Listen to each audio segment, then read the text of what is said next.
of our defenses.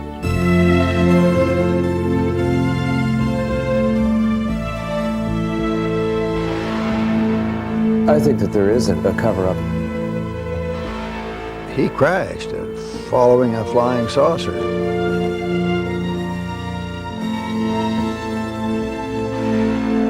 No government is going to admit that this is going on, the most important event in human history. Secrecy and democracy are by definition incompatible. An electorate which is denied information is stripped of its ability to make informed decisions. Yet the vaults of official Washington are bulging with classified factoids and squirreled away dossiers. The so-called black budget from which classified military programs are funded has ballooned to $34 billion a year, larger than the total defense budgets of every other nation except Russia. Yet those programs are completely hidden from the American public and all but a handful of elected officials.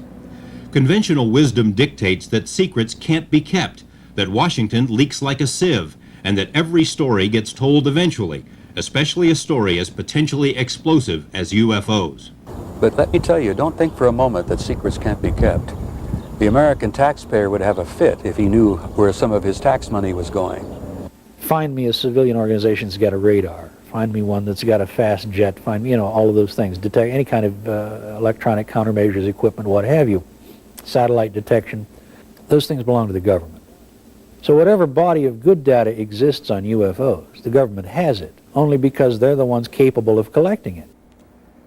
There are no secrets better kept, wrote George Bernard Shaw, than those secrets that everybody guesses. Who among us has not heard about an alleged UFO cover-up? The term itself may be a misnomer, because over the years there have been more than enough UFO leaks, exposés, and whistleblowers to crack any cabal or conspiracy, or so it would seem. But if the right people don't pay attention, and if the right information isn't exposed, if the mainstream major media outlets don't pursue the story, then a non-secret can still be a secret. The books are written, the documents leak out, people talk. But if there isn't a context for the listener to believe that it is anything but science fiction, it's denied. It's the story that cannot be told because no one can believe that it can be true. Some UFO information, documents, and testimony has surfaced. It's the other material, the most persuasive material, which has not.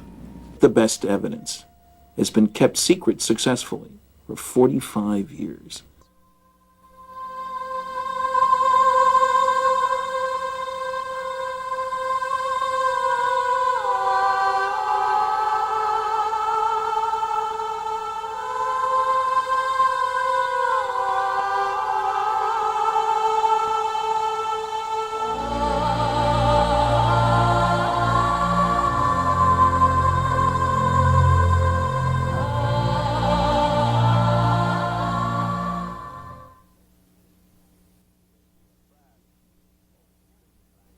You'd be surprised the folk has seen things and afraid to tell anybody about it. Former Nashville, Tennessee Councilman George Darden has never seen a UFO, but he thought he knew a good deal when he saw one. He was wrong.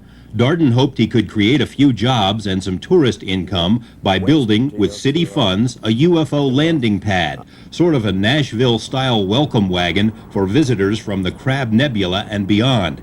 The plan was defeated by a council vote of 27-1.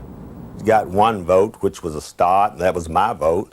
Darden then tried to build the project with his own money, but was denied necessary permits by his skeptical, amused colleagues. The newspapers had a lot of fun at his expense, and the councilman even landed himself on the Joan Rivers show. Politically, he was doomed, and so was his idea. People have come right here in front of my house in tour buses because it came on the radio that I had built it in my backyard, which I had not. Darden says he never thought aliens would actually land in Nashville. He merely thought UFOs were a good gimmick. What he didn't know is that the seeds of his demise had been planted decades before by intelligence agencies who secretly plotted to make certain that the media and the public would never take UFOs too seriously, and that anyone who did take UFOs seriously would be subjected to ridicule and laughter. And all the way through, you can trace a deliberate pattern of disinformation, deception, the laughter curtain, the ridicule, the debunking, the UFO bashers that come out, there's still a few of them around, and say that anybody involved with UFOs is a crackpot. And I fault the media for that. They've never, ever taken the time to look at the reality of it, to look at the evidence and talk to the people who have first-hand knowledge. They go out and they'll talk to some poor yo-yo who's wearing a beanie with a couple of antennas up there, who said, I've been aboard this ship and I went to Venus and I had a love affair with... Well, the media focuses in on that guy, but they won't focus in on a scientist or retired military or a police officer who can tell them firsthand what I've seen and what's happened and what I know. August 1950, Missoula, Montana. A photographer captured movie footage of two silvery disc-shaped objects. The Air Force said it didn't know what the objects were, but that it was possible the craft were Air Force jets. 3 years later, a panel of CIA scientists dropped the word possible from the file and declared that the objects were jets, contrary to other evidence. Tremonton, Utah, July 1952. A Navy photographer filmed the formation of flying objects, which he later described as disc-shaped craft. The Air Force and Navy extensively analyzed the film, decided it didn't show planes, balloons, or birds, but didn't say what the objects were. The following year, the same panel of CIA scientists decided, after just a few hours, that the film showed seagulls. Wisconsin, 1952. A formation of UFOs is confirmed on radar. Bermuda, 1954. Again, radar captures images of craft described as UFOs. In the late 40s and early 50s, it became abundantly clear to governments around the world that something unusual really was flying around, something that was seemingly beyond any known technology. Rather than admit their ignorance and confront the issue head-on, governments did then what they tend to do today. They lied. I think, in a nutshell, that the government painted itself into a corner about UFOs for very legitimate reasons 45 years ago. And I think the paint's still wet. They didn't know what to do about it. Flying saucers. Lonnie James spent 26 years in the Air Force, mostly as a radar operator, and says he and others tracked UFOs on numerous occasions in New Mexico, Texas, and North Dakota. Higher-ups would routinely issue lame excuses. We picked up an aircraft, or a blip, I should say, on the radar scope that was acting very strangely, making 90-degree turns on the scope. We watched it on the height finder first, and it appeared to just rise in height and descend at will. We don't have any idea where they're coming from or what they are. And it's being suppressed by our own government. The individual who told us it was a weather balloon or who told us it was a missile from White Sands had to be an idiot. Total idiot. This former Air Force officer doesn't want his identity revealed, but recalls daylight UFO sightings while stationed in Alaska. They appeared to be discs of some kind or another, and silver in color. And they were just sitting there, perfectly stationary.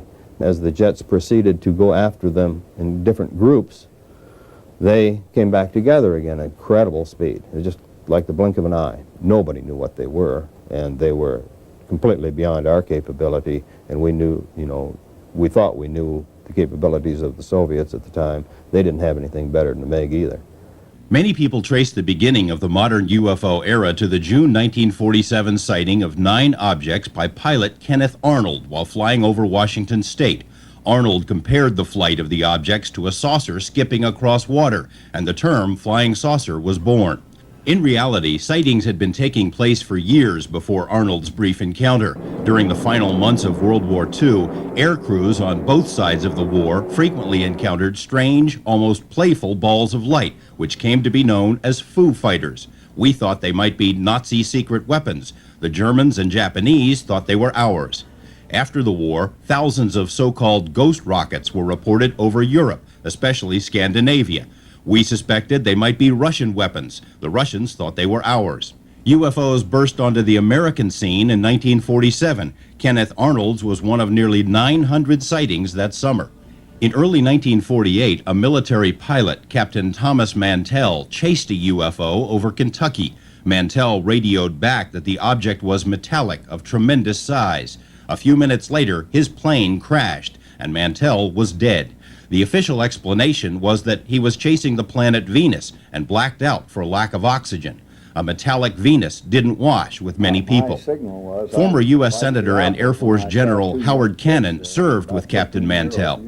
He went to altitude and he kept trying to go, trying to follow it. He did report in what he was seeing on the radio, and eventually he just spun out and went in. On the surface, all was calm, but behind the scenes, military officials were greatly concerned. They worried that these unidentified objects might be advanced weapons from an enemy nation, so secret studies were begun.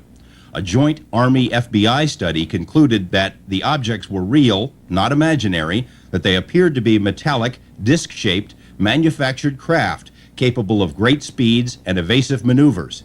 The existence of this study was kept secret until 1976, 29 years later. The Air Force began its own study centered at Wright-Patterson Air Base in Ohio and dubbed Project Sign. In August of 1948, a top-secret evaluation was written based on an analysis of 200 early cases. The Project Sign report concluded, astonishingly, that UFOs were almost certainly interplanetary craft. But when the document was forwarded to Chief of Staff Hoyt Vandenberg, the general disagreed with the conclusion and ordered all copies of the report destroyed. Vandenberg later confided that such a conclusion would have, quote, caused a stampede, meaning widespread panic. Air Force staffers got the message. Any conclusion that UFOs were from somewhere else was unacceptable. They rewrote their report, reached no conclusion, and that report was accepted. Despite the inconclusive bottom line, this report was also kept secret until 1985. That was the last gasp for objective UFO studies. Project Sign was renamed Project Grudge. According to a later congressional report, the primary job of Grudge was to explain all UFO sightings. Even with this mandate, Grudge staffers still found they could not explain 23% of UFO incidents. Their final report chalked up these unknown sightings to, quote, psychological explanations, the first official declaration that people who see flying saucers are crazy. The government has been aware since the late 40s at least that we are dealing with, in many cases, solid vehicles, not from this earth, that they are powered by extremely advanced propulsion systems, and that in some cases occupants have been seen. The Air Force went to great lengths to convince the public there was nothing to worry about. When tens of thousands of people from the Dakotas to Mexico witnessed a formation of bright UFOs, the Pentagon dismissed it as a misidentification of the constellation Orion, even though at the time Orion could only have been seen from the other side of the Earth. When witnesses reported the apparent landing of a UFO at White Sands, New Mexico, the Air Force determined that what had been seen was the planet Venus, to which one scoffer replied, "What an historic occasion, the night Venus landed on the gypsum flats of New Mexico." The joke making the rounds in those days was that for every 200 UFOs sighted, the Air Force could explain away 210.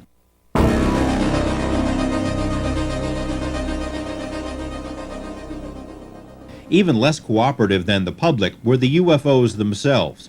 Once again, they seemed determined to refute all suggestions that they didn't exist.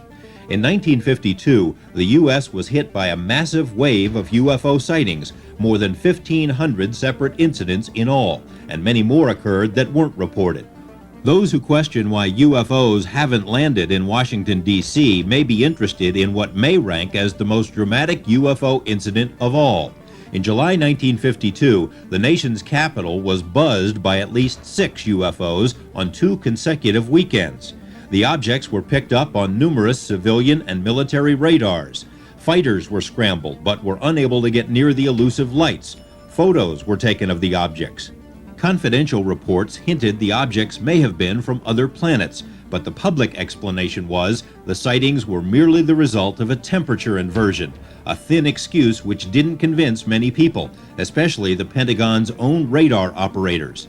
Even more embarrassing for the Air Force, the D.C. incidents occurred at the same time as a major Pentagon news conference called in order to formally dismiss UFOs. We've been able to explain them as hoaxes, as erroneously identified friendly aircraft, as meteorological or electronic phenomena, or as light aberrations. With its public credibility on the wane, the Air Force launched yet another so-called study, Project Blue Book, which was soon inundated with new sighting reports.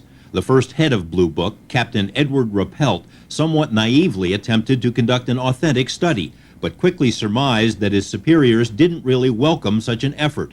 In disgust, he quit, then wrote a book which told the world that a cover-up was in the works, that UFOs were real, and that they may be extraterrestrial craft. Blue Book stumbled on. From the Air Force point of view and the government point of view, it was primarily a public relations exercise. To the Air Force in those days, UFO reports were just an annoyance. They were, and I asked Hector Quintanilla, Major Quintanilla, who was in charge of Blue Book at the time, and he said, it's not our job to do research, it's the scientific community's job. And every time we go to the scientific community, they say there is nothing to UFOs. So who are we to say that the scientists are wrong? Despite the pretense of being an objective study, it became abundantly clear in later years that Blue Book was a public relations exercise, and that the best, most intriguing UFO cases were never included in Blue Book's files. This memo, issued by an Air Force general in 1969, confirms that UFO cases which affected national security were sent to another program, one that remains secret to this day. So the notion, which most people seem to accept, that the only group concerned with UFOs was this wonderful scientific group, Project Blue Book, which it never was anyway, is nonsense as clearly enunciated by an Air Force general told to look over the whole situation. Former Air Force Colonel Wendell Stevens was stationed at Wright-Patterson Air Base when the UFO studies were headquartered there. He was assigned to a special project in Alaska, along with a team of civilians and several planes packed with sophisticated electronic and photographic equipment. And we succeeded in getting collecting information probably 2 or 3 times a week. And some of the cases, of the contact cases, were quite spectacular. One of the key pictures that I remember was a time when a disc, about a 30-foot diameter disc, got in the slot behind the trailing edge of the big wing and ahead of the leading edge of the small wing, and only inside of the wingtips, within 50 or 60 feet of the fuselage, and sat there for 2 or 3 minutes. And they took pictures with all these cameras, and we would package it in a metal box, a little locker that was locked and chained to an officer's wrist and flown to Washington. Every night we got one of those. None of that has ever been released. Up next, journalist Brian Gresh investigates the central event in what some have called the Cosmic Watergate.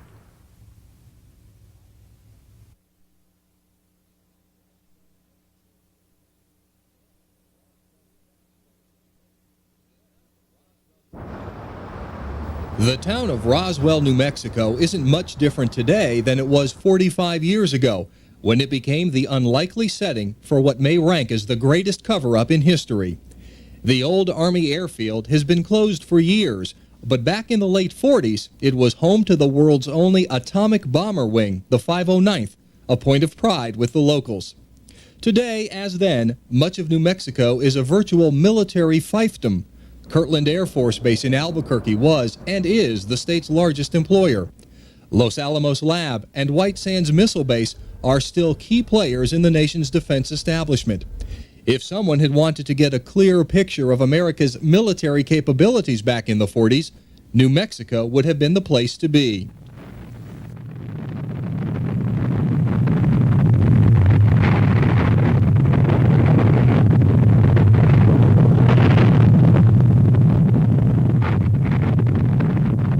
New Mexico in the late 40s and early 50s was not only a hotbed of military activity, but also of UFO sightings.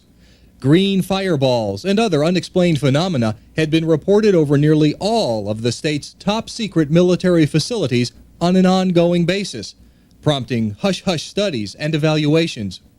One secret study, dubbed Project Twinkle, concluded that it was doubtful the phenomenon was of natural origin. One reason? When attempts were made to photograph or record the fireballs, they simply moved to another location, as if they didn't want their pictures taken. Twinkle remained classified for decades. By early July of '47, the public was also becoming aware of the flying saucer mystery. Kenneth Arnold's famous sighting had occurred only a few days before, spurring a nationwide sighting spree. But what was seen in the skies over Roswell was different from the other elusive lights. This time, the lights came crashing down.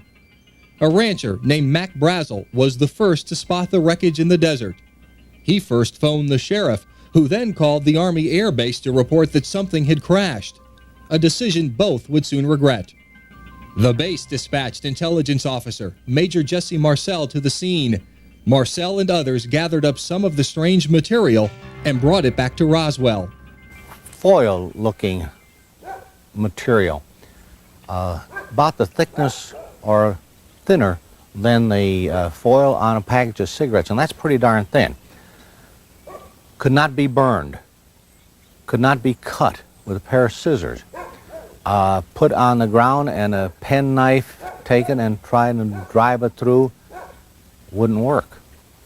There was no way, it was indestructible for all practical purposes. Lieutenant Walter Hott was the public affairs officer for Roswell at the time the strange metal was found. He recalls being ordered by base commander Colonel William Blanchard to issue a shocking press release. He called and said words to this effect: "We've got pieces of what we think is a flying saucer." The release was picked up by newspapers all over the world, and queries about the flying saucer came pouring in. The first phone call I got after that got on the wires and the like was from London, England, a fellow calling some newspaper, and I don't remember which one it was. "If this is something from outer space, how did Major Marcel know how to fly it?" Well, he didn't actually get in it and fly it. He just put the pieces in an aeroplane and flew the aeroplane.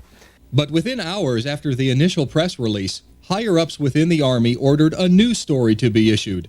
The wreckage wasn't from a flying saucer after all, but rather was part of a weather balloon. A news conference was staged, at which pieces of a shredded weather balloon were put on display. But Major Marcel admitted in later years that the material shown to the reporters wasn't what he brought back from the Brazel Ranch. Marcel said the metal had been spread out over 3/4 of a mile at the ranch, far too much material for a weather balloon. And he said some of the pieces contained strange, inscrutable symbols, as if written in an alien language. He reiterated that over and over, that what he had seen was not, I'll have to quote here, not of this earth. He was very, very adamant about it. What Hott didn't know back then was that a second wreckage site, 120 miles from the Brazel Ranch, had also been found, and on the same day. Numerous witnesses, including an archaeology team, say they saw a large crashed disc and the bodies of at least 4 alien creatures. Like the Brazel site, this second location was sealed off by the military, and witnesses were told to keep their mouths shut. So when you get such a consistency of input from respectable people, people whose testimony you'd like on your side in a court of law, ask any attorney, you're stuck. What are you going to do from there? These people are telling the truth. It's not one person, it's not 10 people, it's over 100 people. As Friedman reveals in his book, Crash at Corona, dozens of former military personnel have surfaced over the years who say they saw, handled, or transported either the wreckage, the alien bodies, or both.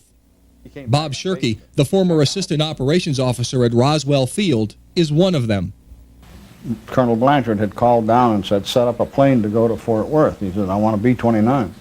And then Colonel Blanchard showed up in a couple of cars, and the people come hurrying into the building, and he stepped in, Colonel Blanchard stepped into this doorway into the operations office to get out of the hallway. And that's when I said, Colonel Blanchard, you're blocking my view, you know. And I peeked over his shoulder as a couple people went by carrying various pieces of metal. And one of them pretty good size, about 2 by 4. Shirky says he knew other people who had knowledge of the wreckage or bodies, including a nurse at the base hospital who claimed to have seen horrid alien carcasses. Shirky has also remained friends with Glenn Dennis, the town mortician. He said to me, "Did you see the sketches in the paper of the humanoids or the bodies?" And I said, "Yes." He says, "Well, I can tell you that's what they looked like."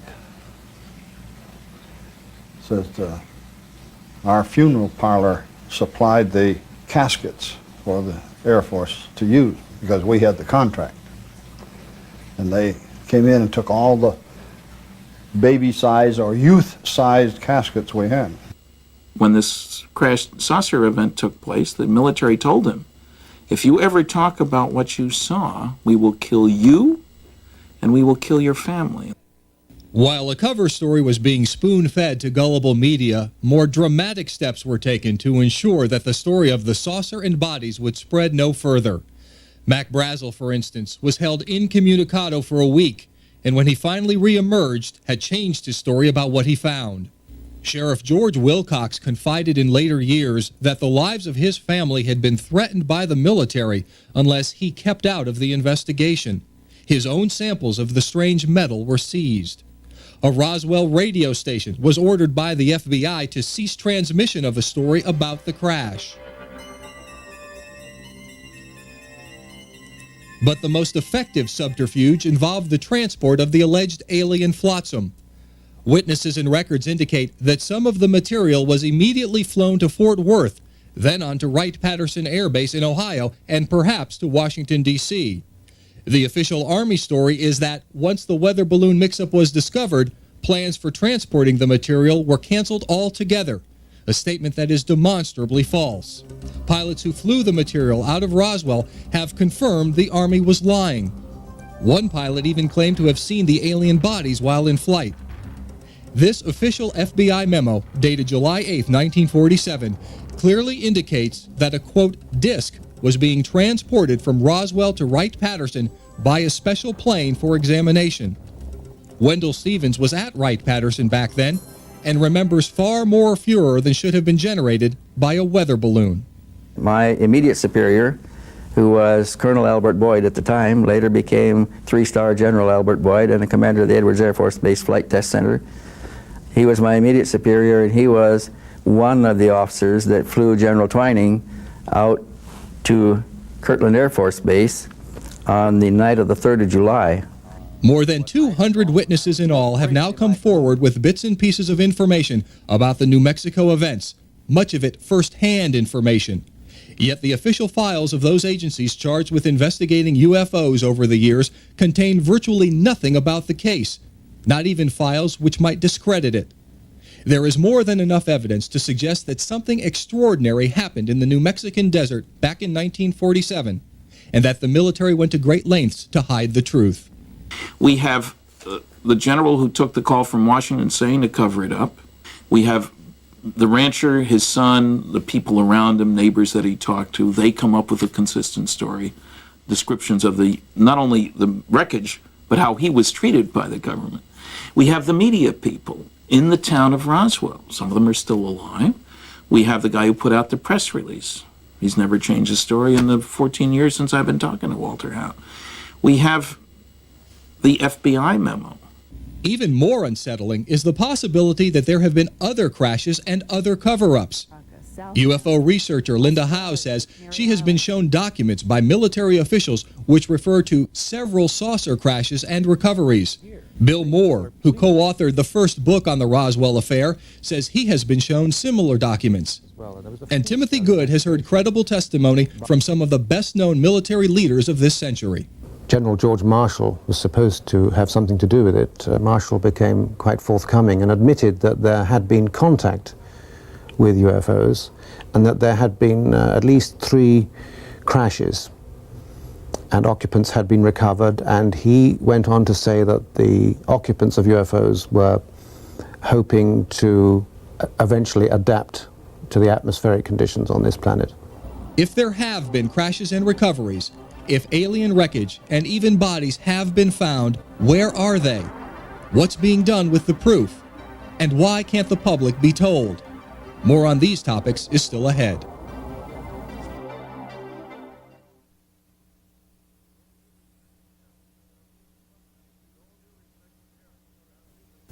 With all due respect to the Air Force, I believe that some of them will prove to be of interplanetary origin. Retired Marine Corps officer Donald Keyhoe is widely regarded as the father of the UFO cover-up theory. In books, magazines, and broadcast appearances during the 50s and 60s, the bulldogish Keyhoe became the single most painful dagger in the belly of the Air Force, a relentless crusader who relied on his own military sources to expose Pentagon lies about UFOs, and there were plenty. They are simply following orders to explain away all UFO sightings as quickly as possible when they become public and deny that UFOs really exist. The Air Force went to such extremes in trying to explain away UFOs that it lost credibility even with sympathetic media. In the mid-1960s, the U.S. was engulfed in an intensive 2-year UFO wave, during which hundreds of thousands of Americans claimed to have seen UFOs. Alan Hynek, Project Blue Book's designated explainer, inadvertently punctuated the mid-60s flap when he announced that UFO sightings by hundreds of Michigan residents were inspired by swamp gas, an excuse which was ridiculed nationally and which prompted calls for a congressional inquiry into UFOs. Under pressure, the Air Force agreed to sponsor what it called an independent scientific study of UFOs. Several universities declined the job, which eventually went to esteemed University of Colorado physicist Dr. Edward Condon. But any hopes for an objective study were dashed even before the project began. Condon himself stated in public that the government should get out of the UFO business and that UFO writers should be horsewhipped. His project coordinator caused his own stir when one of his memos was leaked, stating that the staff would consist of non-believers and that the, quote, trick would be to make the study appear objective. Several staff members resigned, complaining that the results were rigged. Nevertheless, the Condon report predictably concluded that UFOs weren't worth studying, and the Air Force used the Condon report as a reason to cancel Blue Book altogether in 1969. None of the evidence that I have examined would indicate any proof at all that we are being visited by extraterrestrials. We have not been hiding anything. The investigations have been made public. The explanations of those where there is a clear explanation have been made public. Hynek, of course, would soon change his mind about Blue Book and about UFOs, and would become the most important figure in the history of American ufology. Jacques Vallée was his closest associate. The Scientific Advisory Board of the U.S. Air Force had many opportunities to review the UFO files. They knew that people like Dr. Hynek and I and many other scientists were of the opinion that this should be studied, and they could have done something. And if they had given an opinion to the Secretary of the Air Force that this should be studied, it would have been studied. Instead, everything was swept under the rug. The Air Force contention that UFOs were not a threat to national security was contradicted over and over by the military's own files. A secret order issued in 1960 to all Air Force commanders stated flat out that the Pentagon considers UFOs to be, quote, serious business, and no wonder. UFOs had been seen most often over sensitive nuclear and military installations, including Oak Ridge National Lab, Los Alamos, White Sands, Savannah River, and dozens of other defense installations.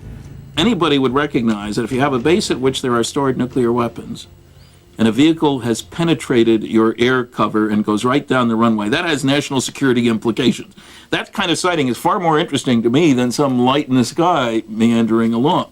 So, on the one hand, we have this popular impression, repeated as recently as a few months ago by an Air Force spokesman, that there isn't anything that affects national security, and Blue Book was it. Well, that's absolute nonsense, and we've had the records to prove that for a long time. One indication of the Air Force's true view of UFOs was found in this chapter from a military textbook being used at the Air Force Academy in the late 60s. The Air Force was teaching its finest cadets that the UFO phenomenon has been global in nature for 50,000 years, that it is not psychological, that some UFOs appear to be craft controlled by aliens, and that there may be as many as 4 types of aliens visiting this planet. The Air Force's own words. When word of this chapter leaked to the public, it was pulled from the curriculum. Another indication of how seriously UFOs were taken was the level of secrecy assigned by the Pentagon. And it has been covered up. It was classified higher than the hydrogen bomb back in 1950. And it's still classified way, way above top secret. One source for this information was Wilbert Smith, one of Canada's leading scientists during the 1950s. In this formerly top-secret memo written for Canada's Department of Transport, Smith revealed that he had had high-level meetings with American scientists concerning UFOs, that flying saucers were real, and that they were classified higher than the H-bomb in the U.S. Smith also indicated that material from crashed saucers had been recovered by the Americans. One of Smith's American contacts was the late Dr. Robert Sarbacher, one of the most respected scientists of this century and a contemporary of Einstein and Oppenheimer. In letters and personal interviews from the early 80s, Sarbacher conceded that he had told Wilbert Smith about recovered saucers and alien bodies, things which, quote, didn't originate on Earth. Sarbacher says he was invited to work on these materials, but never did. He also named several other scientists whom he said were definitely involved, said he'd received briefings on the topic while working at the Pentagon, and that the entire matter was the most classified subject in the U.S. government. Because of Sarbacher's scientific stature, many researchers consider his statements to be the most significant ever made on the UFO topic. The Canadian government wasn't the only one to learn about America's saucer secrets. Former NATO staffer Robert Dean says he read a top-secret briefing document prepared for American allies. The conclusion of the study was that if there was a program or a hostile purpose here, it would have all been over. They could fly rings around us. They made fools of us in the air. They played games with us on the ground.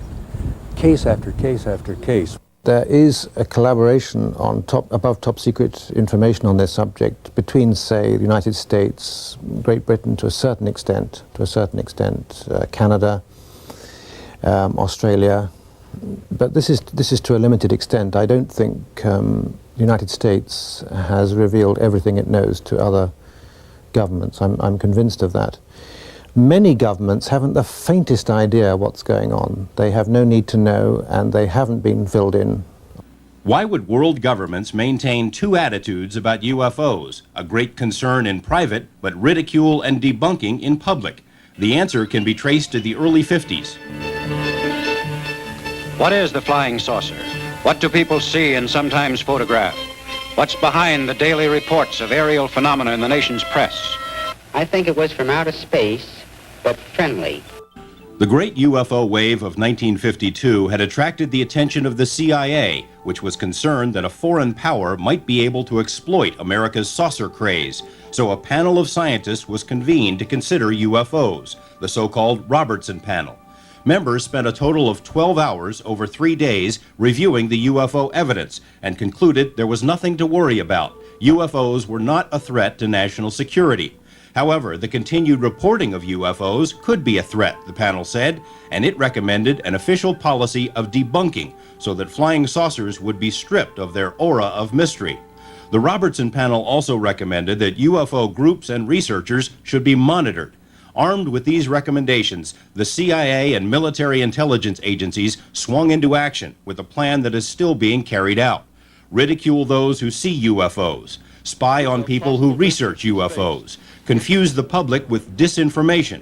For example, plans were drafted to enlist the aid of Walt Disney in belittling the UFO mystery. Popular TV host Arthur Godfrey was also to be recruited. CIA staffers so thoroughly infiltrated the leading UFO organizations of the day that most of them collapsed from within. Attempts were made in the U.S. and other countries to build terrestrial flying saucers, which, if any of them had really worked, would have further confused the public. You know, there are lots of games being played behind the phenomenon itself. In other words, there is a real phenomenon, but there may be, and here we're talking about the third level, the sociological level. If you could make people expect aliens, you could manipulate public opinion. High-profile people who take an interest in UFOs, people like former Nashville Councilman George Darden, end up as targets of scorn and laughter. Others, like Linda Howe and Bill Moore, find themselves the targets of government surveillance. The FBI, for instance, has been unwilling to let Moore see the dossier it's compiled on his UFO activities, and some have been warned. I have been warned by some people that they're paying close attention to you, Stan, and I try to be careful what I do and what I say. And a lot of people have spilled the beans, but they have been either popularly discredited, so the story doesn't travel. Some have been incarcerated in one way or another, some in mental institutions. Nobody else believes that this is going on. They can tell their neighbors and the neighbors laugh at them, but it is going on, and it works, and there's only a few that jump the fence, and those few are discredited, and the word doesn't travel too far. Concerning UFOs, Clifford Stone had a spotless military record until the summer of 1986, when his Army commanders found out he was writing a book about UFOs. From that point on, Stone says, his life became a living nightmare. If you have an interest in UFOs and you're writing Freedom of Information Act request and writing various senators, then there has to be something wrong with you. So they set me up for a mental health evaluation. Upon my return from seeing the legal advisor, they had already moved everything out of my office. I had been relieved of duty. They set up an office for me down in the basement. I was not to have any contact with any of the other cadre. As a matter of fact, the other cadre were scared that if they were seen talking to me, that they would be in trouble. They were talking court-martial. Stone says he developed several high-level military sources who convinced him the cover-up is real. My executive officer who started all this called me in. He told me, he says, what difference does it make to you if we have 50 captured saucers? My response to him was, and I remember this to this day, sir, you have the luxury of not knowing the truth. Unfortunately, I do not share that same luxury.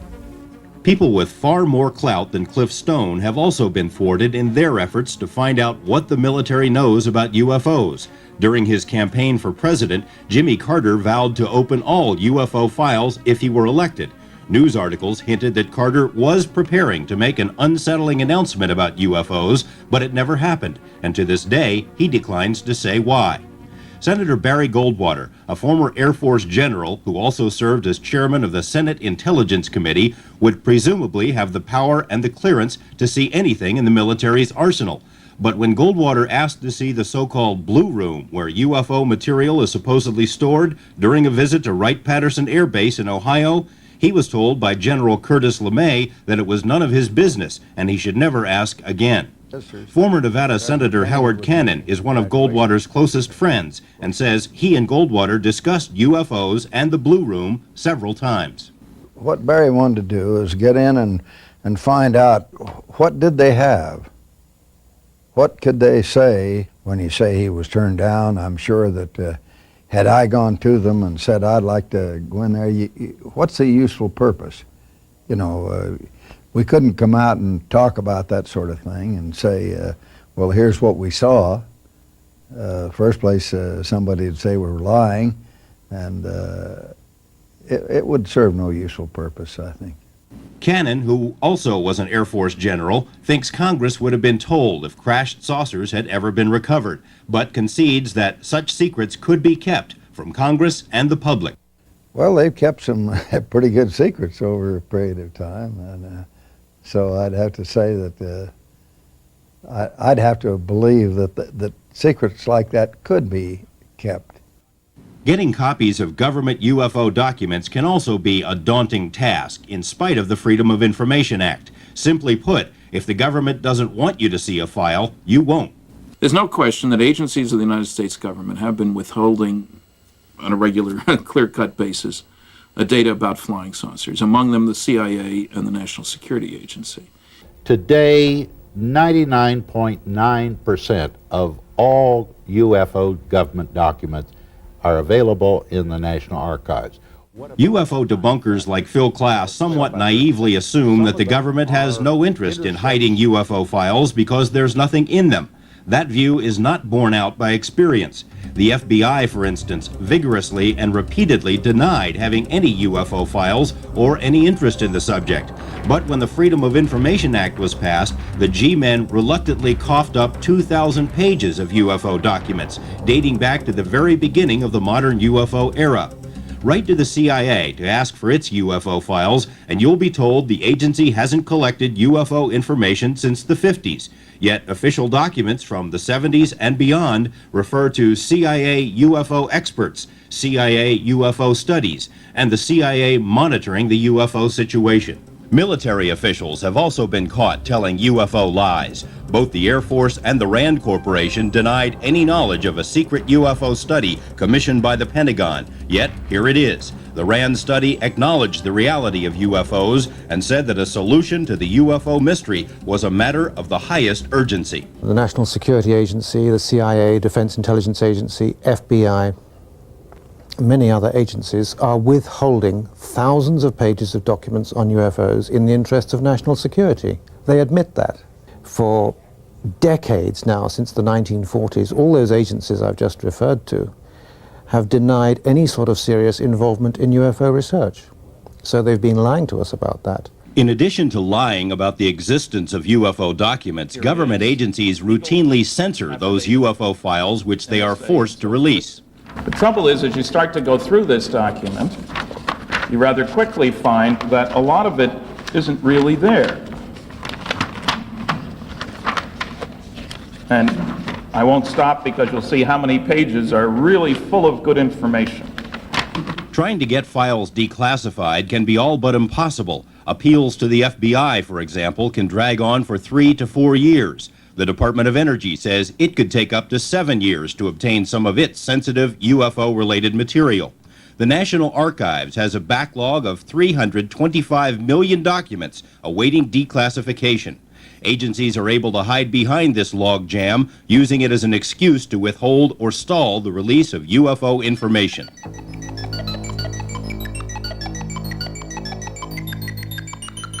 More disturbing than censorship, false denials, and stall tactics is government-sanctioned disinformation, which seemingly flows back to the CIA's Robertson panel. A recommendation that UFOs be demystified inspired intelligence agencies to muddy the flying saucer waters. Today, there are even officially published rules for how deception programs should be carried out in order to provide cover stories for secret military projects. Disinformation is a diversion away from the truth. Our method of protecting information is essentially to dilute it with so much garbage that it is extremely difficult for an outsider without access to know what's good and what isn't. Bill Moore should know all about disinformation efforts. He admits that he was part of one in the 1980s, working hand in hand with Air Force intelligence in a scheme to discredit a UFO researcher, a man who subsequently suffered a mental breakdown. Moore defends his motives. My involvement was only with the motive of learning how the process worked, who was involved with it, and ultimately, if I could, what was behind it. Why is the government doing this kind of thing? I never did quite learn why, but I did learn who, and I learned a great deal about how. Moore is also at the center of what many consider to be the ultimate UFO deception, the MJ-12 affair. A copy of the so-called MJ-12 document was sent anonymously to Bill Moore's associate. It purports to be a briefing paper prepared for President Eisenhower, explaining that crashed saucers and alien bodies have been recovered and that a secret organization of a dozen scientists and officials had been appointed to study and control all UFO material, MJ-12. Most UFO researchers consider the MJ-12 document to be a fake. The Air Force has finally issued a formal statement saying the document is not genuine. However, the details inside the paper aren't so easily dismissed. More than 30 different pieces of information, little details that we didn't know before we got the documents, which were received in December 1984, but turned out to be true. And it really boggles the mind how somebody could have known those things. If they're real, then they speak for themselves. If they're not real, then they are an extremely elaborate and sophisticated hoax, which, in my opinion, can only have been created by someone inside the government, because there are things in those documents that weren't in the public domain at the time the documents came to us. Stan Friedman spent several months and thousands of dollars trying to verify the MJ-12 paper. He says he found nothing which would automatically discredit it and remains convinced that MJ-12, or something like it, is very real. But I'm convinced that there is such a group, and if there isn't, we've made a terrible mistake. Because presidents and intelligence agencies need a group like that. Jacques Vallée was one of the first writers to suggest that the government might be deeply involved in UFO disinformation. Today, he says, there is ample evidence that such programs continue. What intrigued me was that those people had linked to psychological warfare activities of the military, which opens the way to the speculation that perhaps the belief in UFOs can be manipulated as part of psychological warfare exercises. The long and winding paper trail clearly shows that our government in its various forms spies on UFO researchers, infiltrates UFO groups, lies about UFO documents, censors UFO files, threatens UFO witnesses, and weaves vast and elaborate UFO deception programs aimed at confusing and misleading the American public and the rest of the world. The government is acting in the view of many like a frightened child, afraid to face the truth. What are they afraid of, and why can't we be told? More on that as we continue.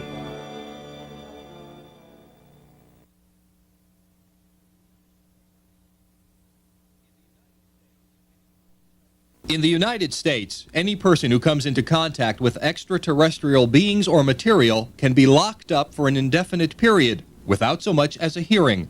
Family members could also be incarcerated, and all property could be seized based on an obscure rule buried in NASA regulations.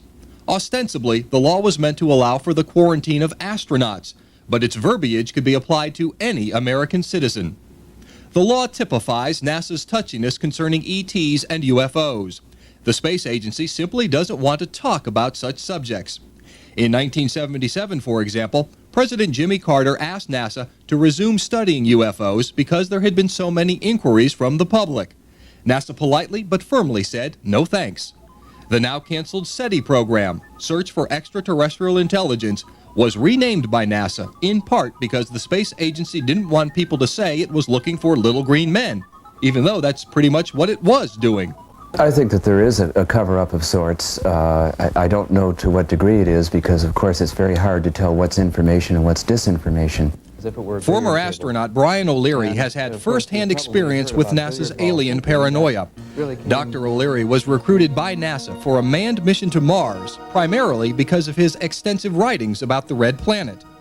But when O'Leary took an interest in the so-called face on Mars and suggested it might even be the remnant of an ancient civilization, he encountered stiff opposition. I did an optical study of the face on Mars, and it took me 4 years to publish the paper. It was finally published in the Journal of the British Interplanetary Society. The first few attempts to publish it were turned down flat, and the reviewers made such comments as like, Dr. O'Leary shouldn't spend 1 microsecond of his time inquiring into something so ridiculous and so absurd. The mainstream scientists, when they start to look at these pictures, in fact, I know the person that first discovered them.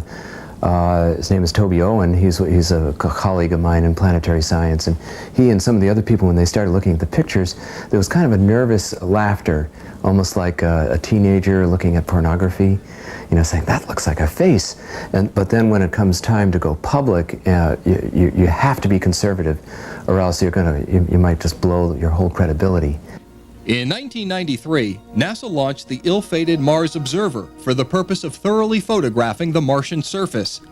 Despite intense public interest in the face and surrounding features, NASA had to be dragged, kicking and screaming, into an agreement that the face region would be photographed. Even then, NASA said it may or may not release any such photos to the public, most likely because it didn't want to add fuel to the ET fire, a point made moot when the Mars Observer allegedly disappeared. Researcher Don Ecker is convinced that NASA has been taken over by the military. The fact that NASA over the last couple of years have been slowly but surely clearing out their civilian research personnel and have been bringing in retired military personnel. What this suggests is that NASA is going black. Journalist Ecker points to a 1991 mission of the Space Shuttle Discovery, STS-48, as an example of NASA's participation in a cover-up. This footage was taped from NASA's own satellite signals. It shows several anomalous objects floating in space near the shuttle. Objects which NASA says were ice crystals, space debris, or both. But analysis by some of NASA's own consultants casts serious doubt on these excuses. At one point, the footage clearly shows an object make a radical shift in direction, in apparent response to a flash of light emanating from the shuttle.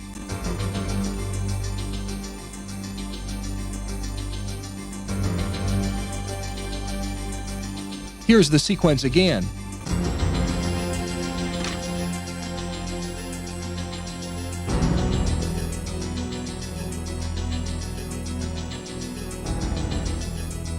Notice two other objects streaking across space at incredible speeds. Self-propelled ice crystals, or are they something unexplainable? These objects, in fact, were not ice, were some type of manufactured vehicle, and they demonstrated a propulsion system that we presently on Earth either are not aware of, or if there are elements within the government that is aware of it, they're keeping it under wraps. To some, this sequence of events suggests a hostile inner space encounter between a U.S. space shuttle and UFOs. To others, it's another in a long string of inconsequential sightings of space junk. The question of whether American astronauts have seen UFOs was settled long ago, even though no astronauts, current or former, are willing to talk about the subject today. Of the original Mercury 7 astronauts, at least 3 reportedly saw anomalous objects. John Glenn saw sparkling fireflies dancing around his capsule. The late Deke Slayton said he repeatedly circled a stationary UFO while piloting a fighter plane. And Gordon Cooper was so certain that the craft he witnessed several times while flying over Europe were of extraterrestrial origin that he wrote a letter stating his opinion to the United Nations. Cooper has since recanted his statement but refuses to answer any questions about what he saw or why he changed his mind. In fact, none of the astronauts who supposedly saw anomalous objects were willing to respond to inquiries, including astronauts Frank Borman and James Lovell, who snapped this photo of 2 luminous objects from space, or James McDivitt, who confided in friends about his own UFO sightings while in orbit. They can't even tell their spouses, and I either get no answers or I get a very emotional response, almost embarrassment that, that I even asked the question. It's kind of ironic. It's one of these catch-22 situations. If you know, you can't tell. If you don't know anyway. UFOs have reportedly been monitoring human technology for decades, perhaps centuries. They've followed our planes and experimental vehicles, have been spotted adjacent to rocket and missile tests, and have done the same all over the world. What I have been told off the record by certain former members of the American space effort was that not only have there been UFOs encountered in many space flights and with the Russians, but that the Americans and the former Soviet Union had a very close covert relationship, working hand in hand in the pursuit of the overall UFO phenomenon. Under communism, Soviet leaders publicly scoffed at UFO reports, suggesting the whole matter was a capitalist plot. At the same time, the Russians sometimes used UFOs for their own propaganda purposes. They had launch sites that were secret, and when they launched a rocket, they encouraged the people in the area to believe that what they had seen in the sky was a flying saucer. They actually planted those stories. I think we've done the same thing. But the Russian military clearly knew that UFOs were real. Hidden in the archives of the Ministry of Defense is solid evidence of Russian UFO encounters, on Earth and in space. What's more, the Russian government knows that the American government knows. Because the Soviets got a jump on the U.S. in the space race, they also had the first outer space UFO sightings. Yuri Gagarin, the first man in space, reportedly saw UFOs during his flight, but said he was not permitted to talk about it. The second Russian in space not only saw UFOs, but filmed them. One frame of that film, showing several UFOs dancing around the capsule, was published in a Soviet magazine years later. Scientist Ramily Avramenko, one of the chief designers of Russia's Star Wars program, says the Soviet government knew UFOs were from somewhere else since day one of the space race. At that time, satellites in space were easily countable, but we also saw vehicles whose technical characteristics we cannot match even now. We saw tens of these in 1959. Surely the existence of these vehicles caused problems for the U.S. defense systems, because you are faced with this information as well. These still classified Ministry of Defense documents, never before seen in public, reveal that Russian spies learned a great deal about UFO encounters involving American astronauts. The Russians are convinced there were several direct encounters with UFOs while American astronauts were on the moon, and that the Americans haven't returned to the moon because we were told to stay away. Several high-ranking military and scientific sources confirm that the Russians knew much about the ongoing UFO cover-up in America. Retired Army Colonel Boris Sokolov was in charge of the Soviets' secret UFO projects for 10 years and says he knew that the U.S. military had constructed 40 UFO listening posts as part of its UFO research. I think America could learn something. I mean, after we gave lessons to the Russians for 40 years about freedom and liberty and so on, and now they're publishing a lot of stuff. I doubted that they're publishing everything they have, but at least they are releasing a lot of material, and our military doesn't seem to have changed too much, their attitude. The big question about the UFO cover-up remains. Why? Some final thoughts on that are just ahead.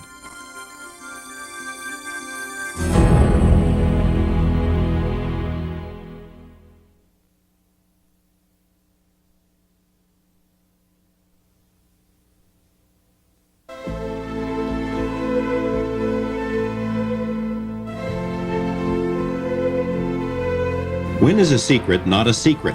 When everyone has heard it, but few pay attention. The UFO cover-up has been so well documented over so many years that it has seemingly become part of our popular mythology. It is not a myth. The government's own secret studies concluded decades ago that UFOs were real. Those studies were suppressed, then replaced by public relations shams. Schemes were hatched to ridicule the topic, to confuse the public, to hide the real information. An extensive paper trail reveals that many people had direct knowledge of the cover-up and that many others tried to get the information but were refused. Government agencies routinely lie about what they know. Other agencies issue ridiculous cover stories and disinformation. Scores of witnesses recall what may be the most important event in history. The government says nothing. Other witnesses, including some of our modern-day heroes, have seen the proof with their own eyes, but are ordered to keep quiet. Good people are threatened and harassed to maintain this non-secret secret. The best evidence makes it abundantly, indisputably clear that someone, somewhere, has a lot more information than the rest of us. I think that there are people who must have, people in Washington and elsewhere, must have a building full of data that I think the scientific community should have. Data that comes from radar, from sensors on Earth, from sensors in the ocean, and from sensors in space. There is a cover-up in the sense that they are keeping the data to themselves.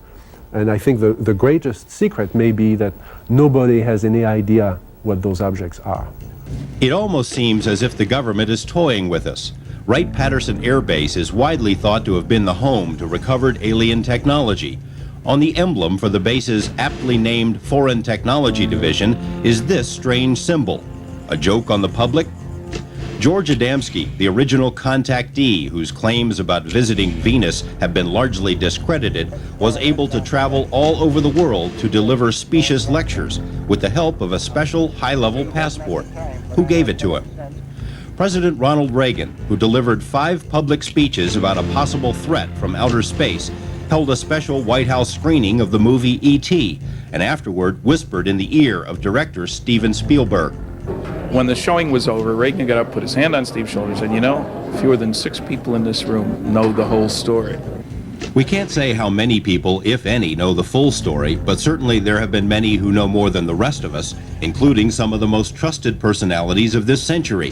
Scientists like Herman Oberth, the father of modern rocketry, who said that UFOs are from outer space and that contact had been established.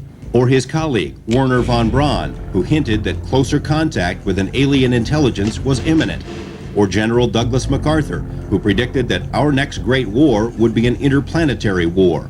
Or General George Marshall, who also said contact had been made and that UFOs could wipe us out if they wished. Or Admiral Roscoe Hillenkoetter, first director of the CIA, who joined a UFO group after leaving government and who said that the next step is up to the aliens. Or famed scientist Robert Sarbacher, who told colleagues he was invited to work on recovered alien material and that the matter is the most classified subject in the government. Or Adolf Hitler, Joseph Stalin, and Winston Churchill, each of whom ordered secret UFO studies in their respective nations. Or future President Gerald Ford, who called for congressional hearings so that Americans could learn the truth about UFOs. Or President Jimmy Carter, who saw his own UFO and who wanted to open all government UFO files, but didn't or couldn't. Or Senator Barry Goldwater, who was denied access to UFO information, but who later wrote that a plan was in the works to let the public know the full story. So what is this plan, and when do we get to see it? The solution to avoiding acculturation would be one of indoctrination. And my research has exposed a great deal of evidence, a total preponderance of evidence that clearly suggests that we've been on that path. The government has been supplying us with leaked information, if you will. There's substantial evidence of use of subliminal media. Exler is one of many UFO researchers who suspects that the public is being slowly programmed through advertising, TV shows, movies, and other media to accept the alien reality. If such a plan isn't in the works, perhaps there should be one. This 1960 study, prepared by the Brookings Institute for NASA, predicted that confirmed contact with a more advanced alien civilization would lead to the collapse and disintegration of human culture and institutions. In other words, total chaos. The study suggested that only a gradual indoctrination program could prevent this. Whether or not such a program was ever implemented, the effect has been the same. People seem ready. So you fear the unknown. If you know all about UFOs, the fact they're here, there's going to be no panic. That's the excuse they've used since the Orson Welles Mercury radio program in 1938. The people did panic. We are far more sophisticated than that. The public at large may be ready, but select groups may not. Some researchers are convinced that the cover-up persists because of its potential effects on religion.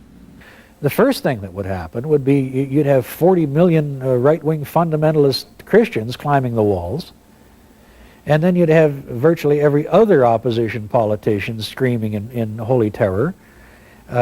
You'd have absolute chaos. Others think the cover-up is maintained because of a military mindset among those who control the information. Under the guise of national security, many things were hidden, and many things today are still being hidden because there is a fear among certain individuals and very covert people that it is not good for the national security of this country for the citizens to understand it. If alien technology has been recovered by the government, it could represent the ultimate weapons system, a system that no government would want to see in the hands of another. In the Nevada desert, for example, a top-secret, highly secure military base known as Area 51 is where witnesses and informed sources have repeatedly seen flying saucers, which they say are of alien origin. I saw 8 other ones, yeah. Former government scientist Bob Lazar says the discs are being studied so that their military potential can be exploited. The field that's generated will disable electronic equipment. It could absolutely be the ultimate weapon there is. I'm convinced that we do have recovered craft, and that the propulsion system associated with those craft is so sensitive that it is related to defense. And quite obviously, that has to be covered up. Tim Good agrees that national security is one reason why governments won't talk about recovered discs, and he agrees that such technology has likely been studied at Area 51. But he also sees other reasons for the government's reluctance. I think now something like 3,500 pilots have reported sightings of UFOs now, military and civilian pilots. I've spoken to a number of pilots who've had near collisions with UFOs. If it were to be revealed that there have been quite a number of near collisions, and that in some cases aircraft have even disappeared, in Above Top Secret I've cited at least 2 instances where aircraft have disappeared shortly after UFOs have been seen in the vicinity or reported by the pilot. That's not the sort of information that governments want to let out to the public. I mean, people would be wary about flying anymore. Bob Dean thinks it would be difficult for the government to make a limited announcement because any official acknowledgement would open a floodgate of sources. We've got astronauts, top military people who are willing to tell us in an open forum what they've seen and what they've experienced, if they can be guaranteed that their careers and their families are not going to be in danger. And I said before that if that announcement were made, or something to that effect, that I would rather be in the liquor business than the real estate business. Author and researcher Bud Hopkins is convinced that so-called alien abductions are at the heart of the cover-up because they seemingly happen so often and there doesn't seem to be anything anyone can do to stop them. These people or creatures or whatever they are here and doing what they want to with the population, able to control their memories, float them out of their houses or their cars or whatever, do physical examinations, take samples and send them back, and there's nothing the government can do about it. Can you imagine any government leader standing up and admitting that publicly? It would be an absolute abdication of that sense of control that all politicians like to have. Nobody will do that. Stan Friedman maintains that people could handle the truth without widespread panic, but he also believes the effects would be profound. I mean, some of the things that would happen, I suppose, church attendance, mental hospital admissions would go up, stock market would go down. But I think the biggest thing that would happen, based on 600 college lectures, a lot of young people out there, is that there'd be an immediate push on the part of the younger generation, which was never alive when there wasn't a space program, interestingly enough, for a whole new view of ourselves. Instead of as Americans, Russians, Chinese, Cubans, Ghanaians, whatever, as Earthlings. Because obviously, from an alien viewpoint, we are all Earthlings. There's no government on this planet that wants that. Interestingly enough, NASA has already drafted a list of protocols to be followed in the event that contact with aliens is ever publicly confirmed. Even with a game plan to follow, any such announcement would be dicey business. Let's say that the president decided to make an announcement. This is, if he made it today, this is what I think that he would say. Ladies and gentlemen, this extraterrestrial spacecraft are operating in our environment. They can fly circles around the best aircraft we have in flight. Where they come from, we do not know. Who is in them, we do not know. We do know they can paralyze anybody they want to at will, take them into their craft. We do not know if they represent a threat. But we know that they're here and there isn't a damn thing we can do about it. Thank you and good night. If the government can't issue a declaration, what about the visitors themselves? Although it seems as if their presence has become more obvious over the past few decades, there apparently has been no overt attempt at blowing the lid off the cover-up. It's quite obvious that the secrecy doesn't even originate with the government. Why don't the visitors land on the White House lawn and make themselves public? Why didn't they do that this morning? The reason is they themselves are the architects of the secrecy. I get the feeling that they don't want us to solve this feeling. I get the feeling that they want to protect the secrecy program. I get the feeling that they don't like what is happening in our society in terms of learning about them.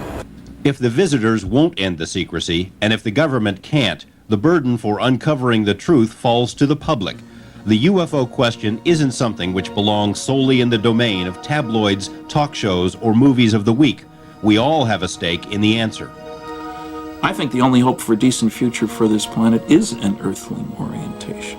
The easiest way to get it is to recognize that somebody's coming here, and to them, we are all Earthlings, like it or not.